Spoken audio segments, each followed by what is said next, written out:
He believed he was untouchable, but every empire built on secrets leaves a trail. On the surface, Jeffrey Epstein was just another mysterious billionaire orbiting presidents, princes, and tech geniuses. Behind the scenes, he was building a machine of manipulation, money, and power, so bold that it only needed one crack to start collapsing. On Top 10 Gama, we're not just retelling his story. We're counting down the 10 crucial cracks in the system, the missteps and overlooked warnings that together exposed his entire operation and turned a man of mystery into a global scandal. Number 10. The Moneyman of mystery. Everyone let slide. Long before the headlines, Epstein was already a walking red flag wrapped in a designer suit.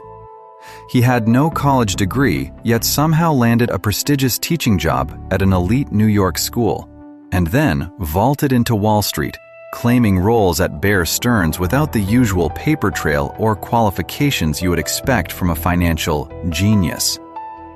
Journalists later discovered that the National Association of Securities Dealers had no record of him working there in any standard way. But back then, nobody asked too many questions, because the lifestyle looked convincing.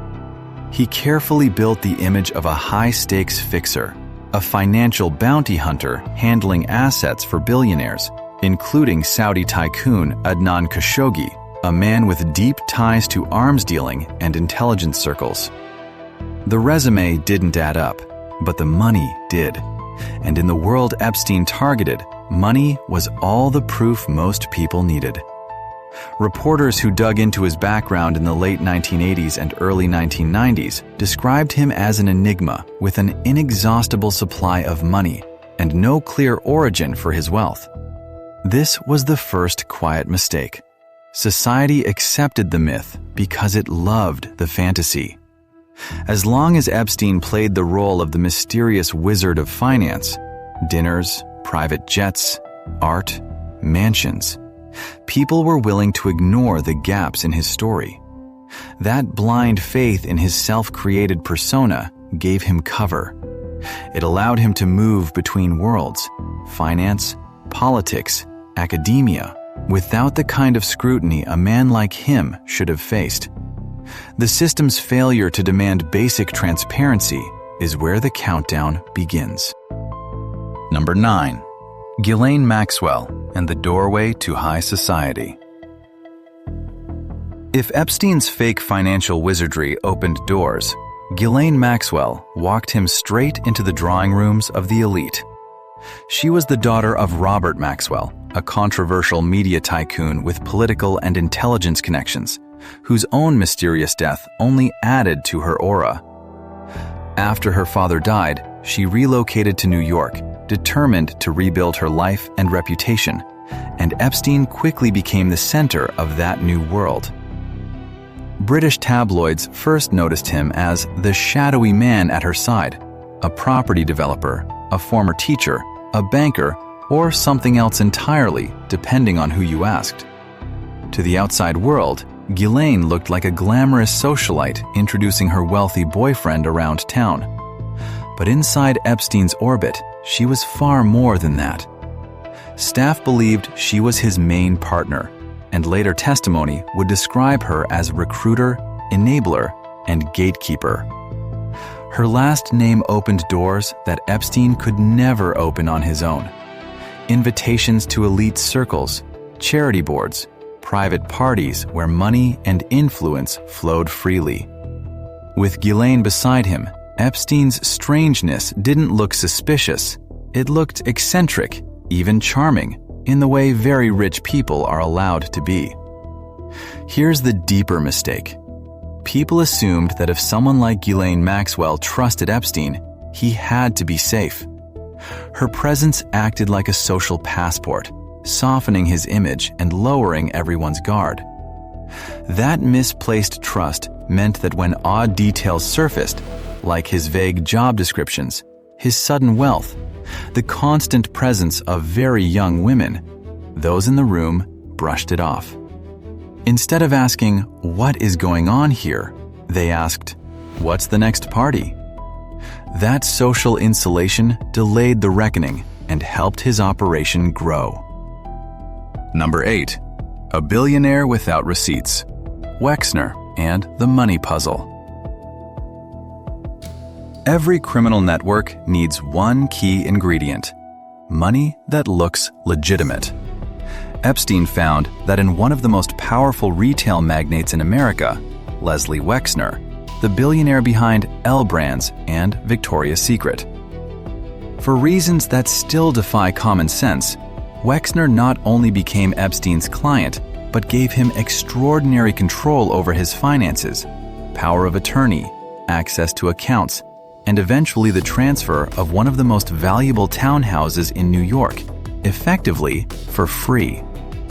That mansion, worth tens of millions of dollars, became one of Epstein's main headquarters, a place described as opulent and deeply unsettling, filled with nude art and strange decor choices that hinted at obsessions he kept carefully guarded.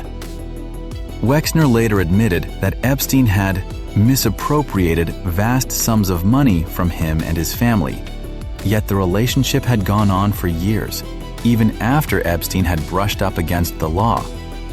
Meanwhile, in the late 1980s, Epstein had already been tied to one of the largest Ponzi schemes in American history through Stephen Hoffenberg, who called Epstein his architect and wingman. Yet somehow Epstein walked away untouched. The structural mistake here is chilling. Our systems tend to treat unexplained wealth as a sign of success, not a red flag. Epstein didn't just slip through cracks. He exploited a culture that celebrates rich men first and questions them later. By the time people started asking how a former teacher from a working-class Brooklyn family ended up owning a mansion gifted by a billionaire and flying on private planes with the global elite, he had already used that wealth to grease palms, build alliances, and create the illusion that he was too entrenched to challenge. The money didn't just fund his operation, it protected it. Number 7. The media that saw the smoke and looked away.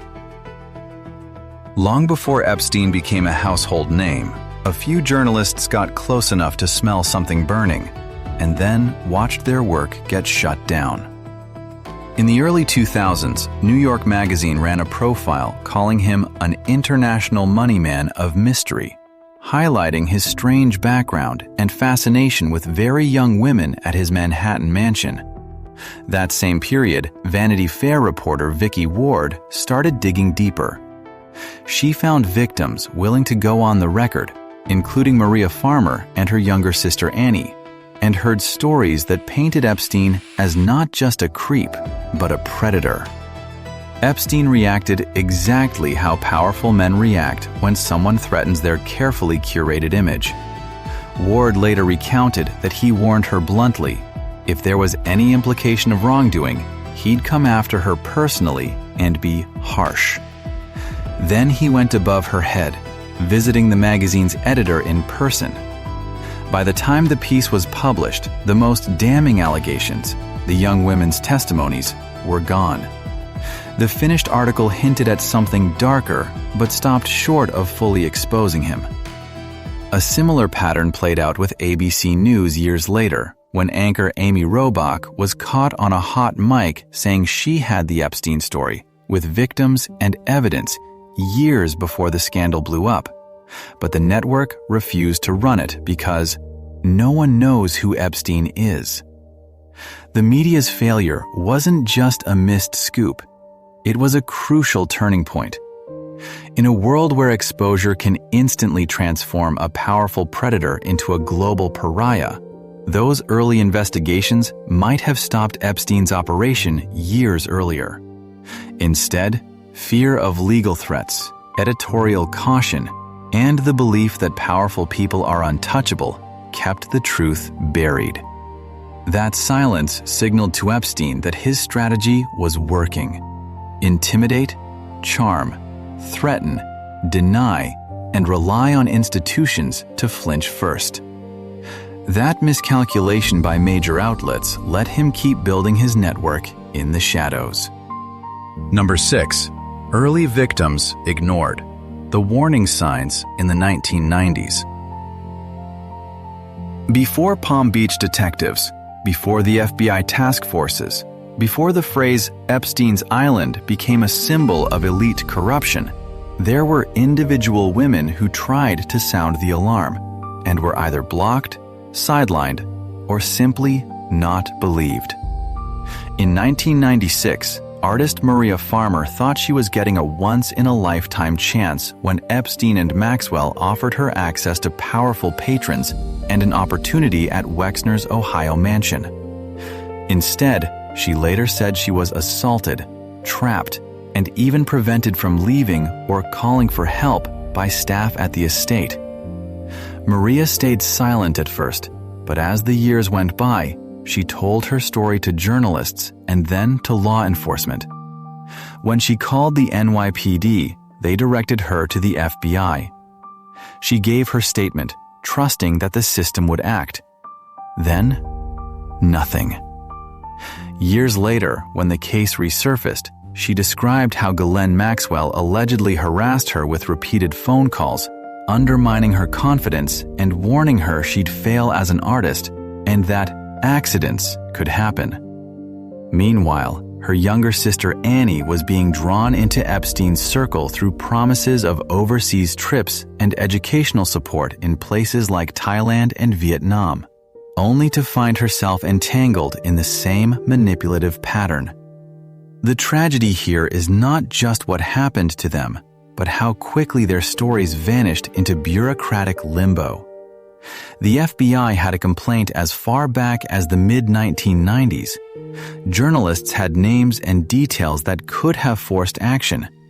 Instead, the case drifted into the background, overshadowed by Epstein's donations, social status, and expensive lawyers. This was a crucial misstep. The system treated early complaints as isolated incidents instead of evidence of a pattern. By ignoring those first survivors, institutions gave Epstein time to escalate, expand his network, and refine his methods of control. That delay is part of what ultimately made his eventual exposure so explosive. Number 5. Palm Beach, the neighborhood that finally noticed. Epstein believed he had engineered the perfect life support system. Money flowing, friends in high places, gatekeepers to filter questions. But one thing he didn't fully account for was the persistence of regular people watching from across the street. In Palm Beach, where his mansion sat on a stretch sometimes called Billionaires Row, neighbors began to notice something impossible to ignore: a constant stream of very young girls coming and going from his home at strange hours. In 2003, complaints reached the desk of Palm Beach Police Chief Michael Ryder. Initially, it was just unease. What exactly was happening inside that house? But in 2005, a mother called the police with a story that turned concern into action.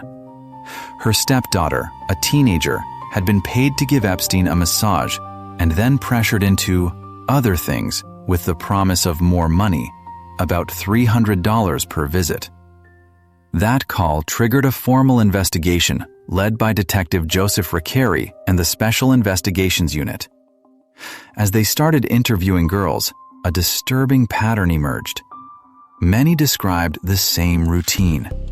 A friend, or in some cases a woman like Maxwell, would offer easy cash for a massage with a rich man. Once inside, the situation would escalate. The detectives quickly realized this wasn't a one-off situation.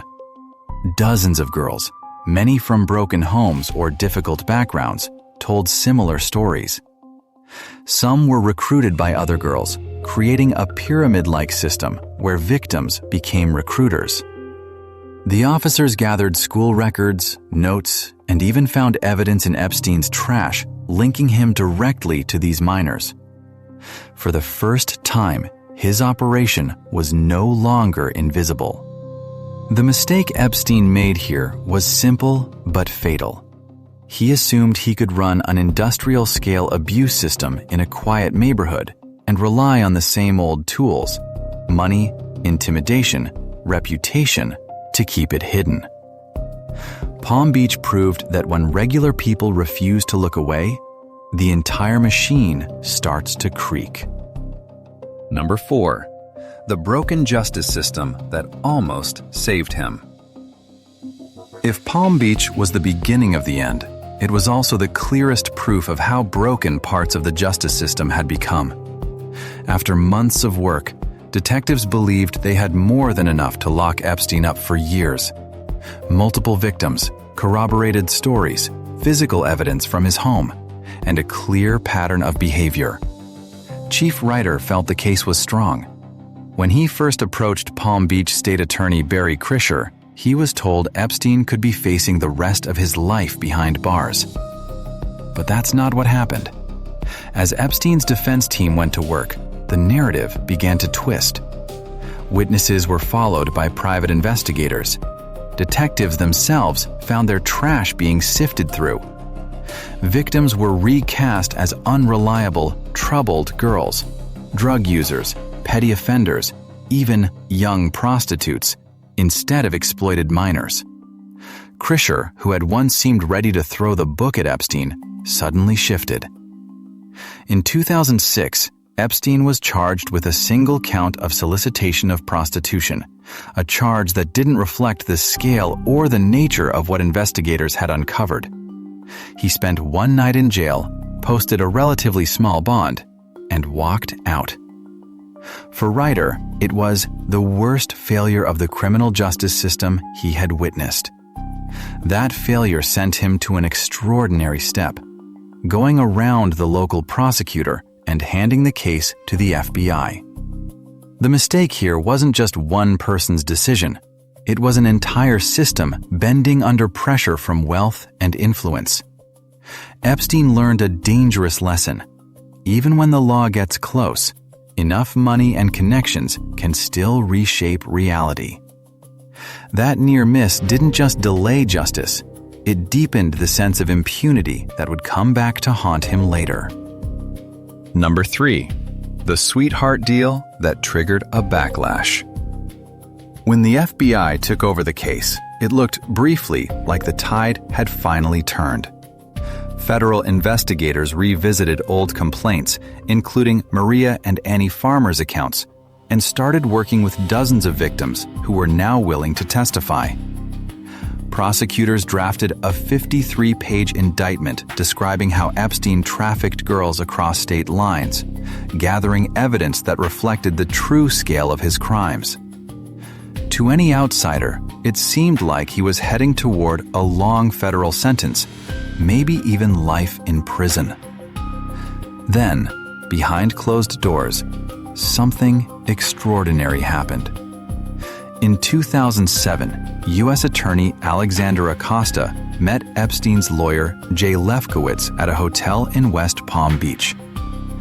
Out of that meeting came one of the most controversial deals in modern American legal history: a non-prosecution agreement that effectively shut down the federal case, granted Epstein immunity from future federal charges related to the same conduct, and even extended protections to unspecified co-conspirators who were never publicly named.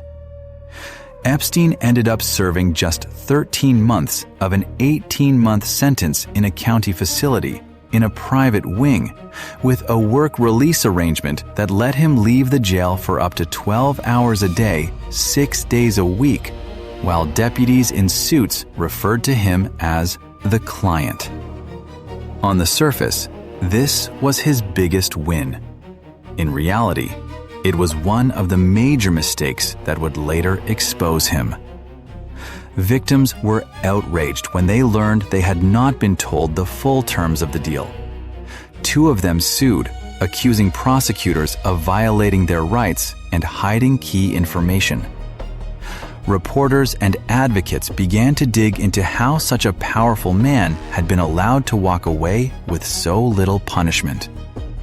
The Department of Justice would later call Acosta's handling of the case poor judgment, and the story of that secret agreement became a symbol of how deeply the system had been warped in Epstein's favor. The sweetheart deal didn't bury the case. It kept the anger simmering until it exploded years later. Number 2. Evidence, networks, and the rumor of a honey trap. After his lenient sentence, Epstein tried to stage a comeback. He returned to his mansion in New York and began recasting himself as a patron of science and philanthropy, donating to Harvard, MIT's Media Lab, and funding research projects and conferences. High-profile academics, scientists, and public figures once again accepted his invitations, some attending dinners at his townhouse, others meeting him to discuss grants and funding. At the same time, civil lawsuits from victims continued to pile up, with settlements quietly paid out, including one to Virginia Giuffre in 2009. But beneath that polished reboot, another narrative was forming, one that turned Epstein from a lone predator into the possible center of something much darker. Former staff members spoke of a house filled with CCTV cameras, surveillance equipment, and a hidden room where feeds from bedrooms and bathrooms were allegedly monitored and stored. When authorities raided his properties, some of that equipment had mysteriously disappeared, leaving tables and wires but no machines, as if someone had cleared the shelves in a hurry. A notebook taken from his former butler allegedly contained over 1,500 names, 5,000 phone numbers, and thousands of notes on powerful people, royalty, politicians, CEOs, scientists, and celebrities. These details fueled a theory among some intelligence veterans and journalists that Epstein might have been running a honey trap, using underage girls and hidden cameras to collect compromising material on influential figures. There has never been hard proof to conclusively confirm that theory, but the circumstantial evidence, a house wired for surveillance, the missing tapes, the secretive fortune, his ties to intelligence-linked individuals, and his strange position as a financier who didn't seem to do normal finance, made the question impossible to ignore. Even people who met him, like Eric Weinstein of Teal Capital, later said his supposed job as a financier felt like a cover story.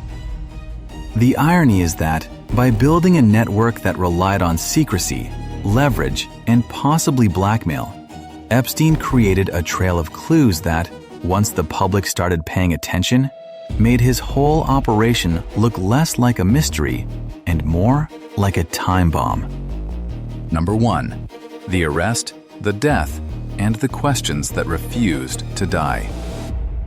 The single most powerful event that exposed the scale of Epstein's operation wasn't an article, a neighbor's complaint, or a quiet lawsuit. It was the moment he was finally taken into custody in a way the world couldn't ignore. On July 6, 2019, his private jet landed at Teterboro Airport in New Jersey. Federal agents were waiting. He was arrested and charged with trafficking dozens of minors in New York and Florida between 2002 and 2005. This time, prosecutors made it clear the old plea deal would not protect him. When agents raided his Manhattan townhouse, they broke through the front door with a sledgehammer and uncovered thousands of explicit images of underage girls, along with CDs, drives, and documents whose full contents remain undisclosed to the public. It looked like the moment everything would finally come out. More witnesses stepped forward. Lawsuits multiplied. The Department of Justice launched reviews into how his earlier case had been handled and why he had been given such favorable treatment. For a few brief weeks, it felt like the system might finally be ready to confront not just Epstein, but the web of enablers, co-conspirators, and institutions that had protected him for decades.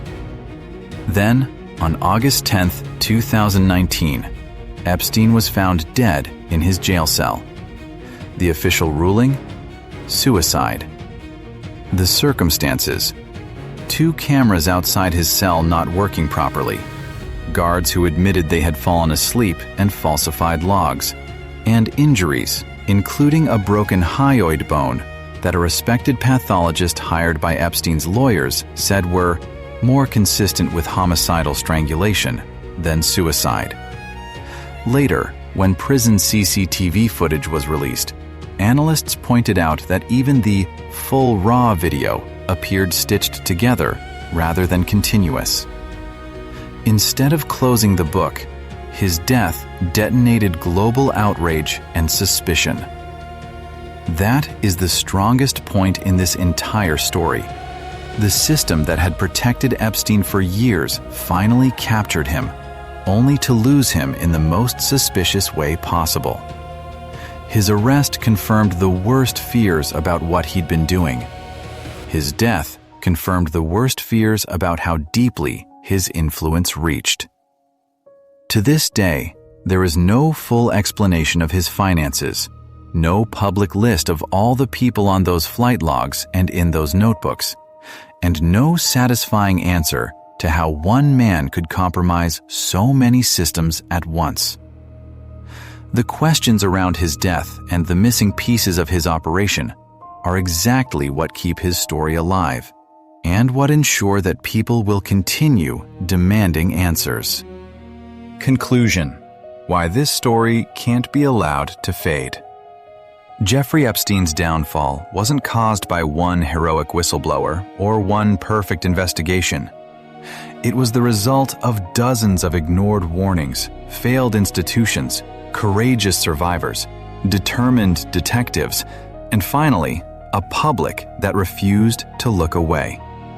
Each of the 10 points in this countdown is a piece of a broken system, but also a reminder of what happens when enough pressure builds and the truth finally breaks through. If there's one lesson here, it's that power without accountability is the perfect hiding place for predators.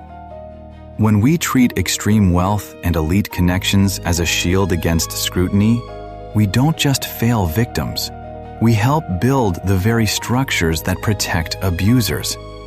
Stories like this are uncomfortable, but they are essential. They force us to ask who we trust, why we trust them, and what it really takes to hold powerful people to the same standards as everyone else.